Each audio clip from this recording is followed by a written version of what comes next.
All right, live from out here in the wasteland. This is Freedom Phil inside the survival pod. And what's the topic right now?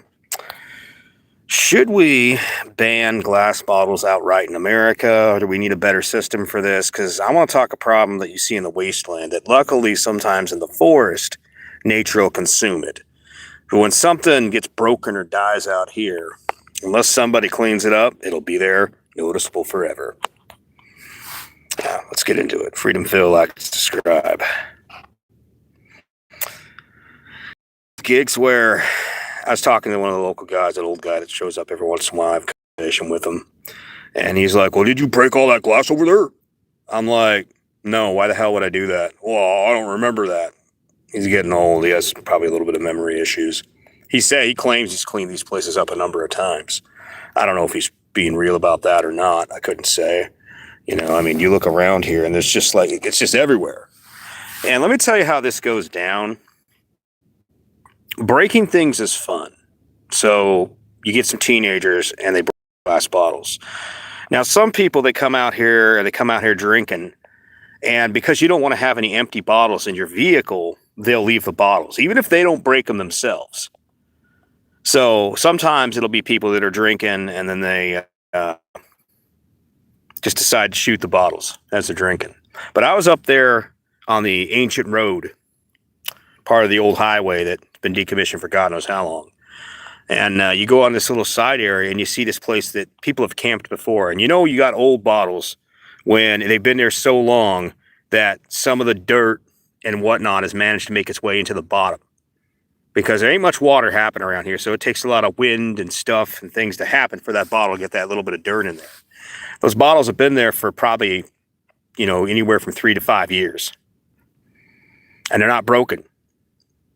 So, like I said earlier, what happens is that the kids show up and they're bored. Hey, let's go shoot some stuff. And this is where clay pigeons are kind of nice because clay pigeons will eventually dissolve into the area. But the truth is, out here, you'll see an old clay pigeon, parts of it broken up, and it'll be around for decades. So, on one side, I understand like glass, beer in a glass bottle. It does have its own way. But you know why cans are really good? Because even if there's not a recycling market, there's a recycling market. Like if it's not a return fee, there's aluminum recycling market. And cans are good because you can shoot a bunch of holes into them, but you go and squish the can and put it back in a bag and then recycle it, and bottles in some states, they put a, deposit fee. So I remember back in the 90s, for instance, the year that a lot of soda companies got away from glass bottles. And people said that it tasted different, and they were right. It did taste slightly different. But a lot of the reason it tasted different is they stopped using real sugar. They went to high fructose corn death. That's why the reason a lot of your soda tastes like shit, because it's not real soda. But yeah, there were so many less broken bottles around. And we could argue all the plastics getting microplastics into your body. But is the question on that one, hey, if y'all can't be responsible with what we give you, I guess we just got to take shit away? And this is a great example of this. And like I said, if this was the Northwest, eventually some grass would grow over it, or tree moss or something, and it'd just be buried under a layer of loam eventually. Some places I've been out where guys, rednecks, go out there to shoot. You see 22 shells everywhere. The brass pickers pick up the bigger stuff. It's like an Easter egg hunt for me. I like going out brass picking. I don't even reload, and I still like brass picking. Maybe someday I'll reload. I should take that up, really. I don't fire my guns that often either, to be honest. But they'll go out there, and it'll be 22 shells everywhere, or shotgun shells, and then thousands of broken brown bottles. Like someone in there with a big pack of Budweiser long necks. In this case, Corona. And there's just a mess of glass. And sometimes when it gets that bad, kind of similar to this, like you could pick this up, but it'd take forever. You're better off just taking the big rocks out of the situation and then just digging a deep ass hole, or if you want to take it to the dump, and just land scraping. taking a flathead shovel and just scraping it up, putting it in a bucket. And then you take it to the dump or you bury it in a deep-ass hole. The problem is, if you ain't got someone out here keeping an eye on these places, and you can't watch everywhere, you're going to have some fucking, and let me tell you how it is. It's because there's no consequences for the people doing it. Believe you me, if you went and showed up in their yards and started shooting up bottles and shit and going, fuck you, it's your problem to clean that up. Those people would probably have a gun on you or call the cops right quick. That's right. If it was their property, their yard, they would expect common good treatment. But public land is treated like fucking everybody's trash can. And most people are not the problem. We got the 2%ers, as Asmongold would say. The 2% of the populace that cause all the fucking laws to be made. And the 2%ers come out here, a bunch of rich rednecks, or just bored teenagers that happen to have a gun, or just people getting drunk and they just break the bottles. But I'll tell you what, most people drinking, they usually don't break the bottles. They just leave them here because you don't want to have an empty inside your vehicle. And unless, and even in the back of your pickup, you got pulled over for the nonsense, like, hey, your brake light went out. What's with these empty bottles? I don't believe in littering. So now you got some sort of DUI charge because you were doing the right thing. That leads into the question, with all the problems we have with glass bottles, should we keep on making them? I like glass. I think glass is way better. You take care of it. You throw it away when it breaks. You can recycle it to some degree, but yeah, a lot of bottles just don't get recycled because, let's be honest, there isn't really a market for glass recycling. They make, an extreme version of sandblasting material out of it, and they try to use it to make, road surfaces or bricks, but it's not cheap. It's cheaper to just go out and get actual fresh sand. Now, plastic, for all its problems, you don't see this. You don't see this shit here. This shit shines like diamonds in the desert. You will see places in the far off, and you'll see a reflection. And at first, you think, what the hell is that? But you realize all it is someone's broken bottle from 5, 10, 15, 20 years ago that no one ever cleaned up. I think maybe putting a bigger deposit fee and actually making it to where, let's just say someone in the back of their car, in their cooler, they put their empties. They're like, there's no way you can reach to it. And then put a deposit fee on empties. Like, if it's glass, that deposit fee should be 25 cents a bottle. Nah, I'm kidding you there. But you know what I'm saying? If you had 10 cents, 15 cents, people might take them back.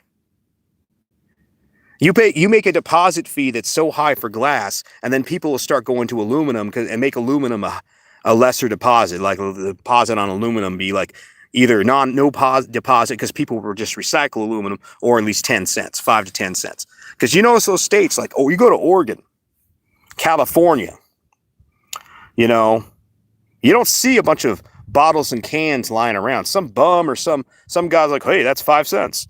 That's 10 cents. That's 15 cents. You don't see that type of trash. So maybe the deposit thing would be the way to do it. But that doesn't do shit. Deposit fees don't do shit for a pickle bottle.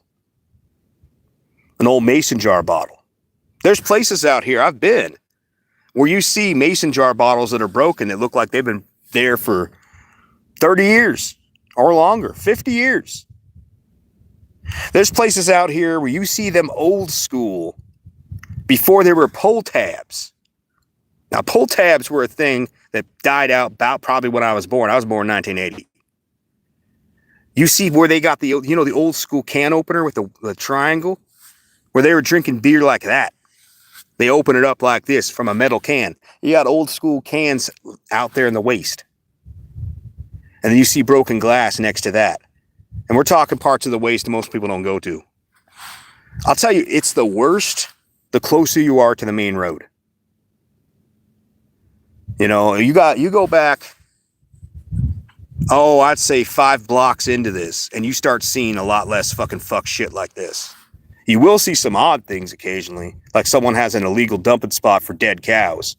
Someone done poached a cow and then left the bones in the middle of nowhere. But yeah, something needs to be done about this glass issue in America.